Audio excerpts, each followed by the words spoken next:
सर्वे झाला असता तर जसं बऱ्यापैकी जसं हायकोर्टाने 100 लोकांचे राईट्स हे अबाधित ठेवले तसे बाकीच्यांचे पण ठेवले असते. त्यांच्या कागदपत्रांची तपासणी ही शासनाने केली असती, त्यांना घरं मिळाली असती. एवढा सरळ सोपा हा विषय असताना याला मुद्दामून धार्मिक रंग देणं.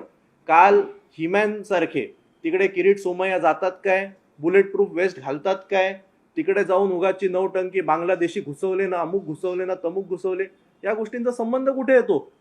माझा प्रश्न असा आहे, जर हे लोक बांगलादेशी होते, आता तुम्ही यांची घरं तोडली आहे, कुठे गेले आता?